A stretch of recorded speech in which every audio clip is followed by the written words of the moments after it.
ではよろしくお願いします。はい、どうぞよろしくお願いします。今日のテーマはですね、亡くなった人がそばにいるサインっていうテーマなんですけど、よくお盆の時とかは、ご先祖様が帰ってくるっていう話もよくすると思うんですけど、それとはまた別で、半分冗談とかでなんかいい意味でも誰々さん帰ってきてるねとか、そういったこうお話したりすると思うんですけど、和尚さんの視点で亡くなった人がそばにいるっていうのはどういった感覚だと思いますか？いろいろだと思うんですよ。あの帰ってきて帰ってきてるよっていうお知らせで例えば歩く音がしたりとか、あとは扉がカタカタ風がないのに揺れたとか、あとはよく表現で言うとろうそくの炎がねこう風ないのに揺れたとかチカチカしたとか、いろんな表現があると思うんで、やっぱり一番その人の分かりやすいっていうより、知らしてその人、家族やったら家族が「あ、これお父さんだね」とかね、亡くなったお父さんだねと、いやこれおばあちゃんだねっていう、人でも表現ってあるじゃないですか。生きてる人同士でも「あ、この足音はおばあちゃんや」とか、そういうその人のやっぱり個性的な演出というか、やっぱ表現方法があると思うんですよ。だからポルターガイストっていう言葉があるように、じゃあ悪い幽霊とかそういったのになると、もっともっとなんかこうひどい現象が起きたりする。だからそんな気がするっていうのは、やっぱ心のつながった人同士、仲の良かった友達とか、その形姿はなくなると会えなくなるし見えなくなるんですけど、心っていうのはつながってるんですよね。特に身近になる人ほど。遠いただの知人とかね、知り合いの知り合いでしたよっていう人やったら、心ってつながった付き合いはしてなかったんでわからないんですよ。ところがやっぱ身近になればなるほど、その心がつながってる。ちょっと向き合えば、例えば亡くなったお父さんってこうだったよねとか、亡くなったおじいちゃんってこんなやったよねっていうのが、心の中にもビジョンでも映像で思い浮かぶと思うんですよね。もうその時点で心っていうのはつながってるんで、やっぱりなくなって形姿はなくなっても心の中っていうのがつながっているとすれば、あ、こんな気がする、いやおじいちゃんがいてる気がする、これはねその人が個人をどう思ってたか、どういうふうな人としてその亡くなった個人を捉えてたかっていう、そこの意識の問題だと思います。はい。亡くなったっていうと、ちょっと硬く言うと物質的に見ないっていうだけで、やっぱ心はつながってるっていう感覚っていうのは生きてる時との境目がちょっと薄い感じなんですかね。生きてる時にどんだけ深い付き合いができてたかっていうことでしょうね。だから最初は誰しも付き合い始めとか、例えば知人のうちには格好とか容姿とかスタイルとか、じゃあそれがもっと友達になりましたってなると、こういうことやったら怒るよねとか、こういうことやったら喜んでくれるよねって分かるようになるじゃないですか。じゃあもっと深い付き合いができると、いや共にいて心がやっぱ楽しいとかワクワクするとかで、悲しむ時も同じ悲しみを捉えられるとか、付き合いが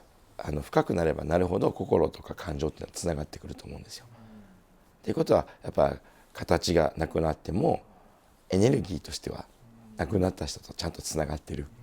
て思えば、表面物質を探すよりも目を閉じて心の中で亡くなった人の友達やったら友達のこと、親やったら親のことをこう目つぶって思い出していただければ、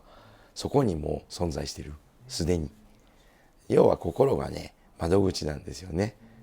だから私たちよくお墓とかお位牌とかを、よく皆さんも知ってるように性根入れとか性根抜きとかっていう言い方しますよね、世間では。あれっていうのは性根入れるっていうことは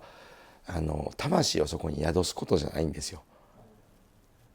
開眼するって言って目を開くって言って開眼って言うんですけど、開眼供養って言うんですね。本当は性根入れじゃなくって、要はお位牌のゲートを開く、お墓の墓石からその亡くなった人が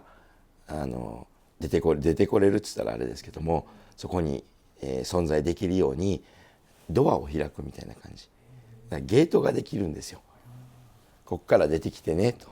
お位牌、仏壇の中のお位牌に目を開くことで、こっからそのおばあちゃんならおばあちゃんがこのお位牌を通じて出てこれるよと、面会場みたいなもんなんですよ、はい、分かりやすく言うと。だからそこでその亡くなった個人にお位牌に向いて手を合わせれば、お墓行って手を合わせれば、そこにおばあちゃんがいらっしゃる、おじいちゃんがそこに出てきてくれてるっていうことなんで、だからあまり亡くなった人が出てくることに意識向けるよりも、外の方で探すんではなくて内側に、答えを探してもらえばいいんじゃないかなと。だからカメラとかね、今なんかスマホもカメラが高性能になってきたんで、カメラなんかにはよくオーブとかちょっと人が写ったりとかっていう、見えないはずの人が写ってたりするっていう心霊写真で撮れるじゃないですか。だけど心霊写真を撮るための道具じゃないですよね、カメラって。じゃあ何なんですかって言ったら、それって静止画じゃないですか。その一瞬一時を捉えるのがカメラ。じゃあなんで私たちの目には止まらないの。これはね、私たちの心が動きすぎてるからなんですよ。だから私たちっていうのはその静止画を捉えることができないんですね。だから私たちの瞑想とか呼吸法とかいろいろありますけども、座禅とかね、なんでそういうことをするのかって言ったら、心を鎮めるためなんですよ。心が動揺していると見えるものまで見えなくなってくるじゃないですか。分かってたことまで分からなくなる。じゃあ逆に心を鎮める訓練とか修行をしていくことによって、じゃあ見えなかったものも見えてくるんです。これは幽霊だけじゃなくてね、じゃあもっと心を穏やかに静止さすことができたら、カメラと一緒のように静止が動いて止まらないものじゃなくて、それを捉えることができる。だから例えばゴマの炎なんかもカメラで撮ると仏さんの姿が出たりするんね。でも私たちが拝んでる間には炎って動いてるじゃないですか。それを捉えることができない。じゃあ心がもっと悩みきっている人とか、考えすぎちゃってる人とか、心がそっちに動いている人っていうのは、普段に見えてるものも見えなくなりますよね。慌ててる時ってそんなことないですか。そこにあるのにね、見えてない。眼鏡なんかここにかかってんのにどこ行ったって探してるとか、そういうことも多々あると思うんですよ。だから人っていうのはやっぱ心を鎮めれば鎮めるほどやっぱ捉えること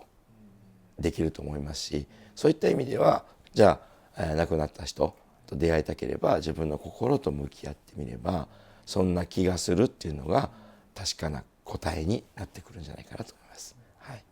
はい、ありがとうございます。ありがとうございます。You leave me notes before you leave, and lipstick on the bathroom mirror. The way you love could part the sea. I'm thankful that you want me, dear. Do you think about how these paths will lead us to somewhere? Do you think about traveling and growing old? A couple of kids when I was holding your hair back. Now we got our own future, our own stretch of road. 皆さん動画をご視聴いただきありがとうございます。オンラインサロンご祈祷の予約、各種イベント等 YouTube の概要欄の方に貼ってございます。詳しくはね、そちらをご覧ください。皆さんとまたお会いできる時を楽しみにしております。ありがとうございました。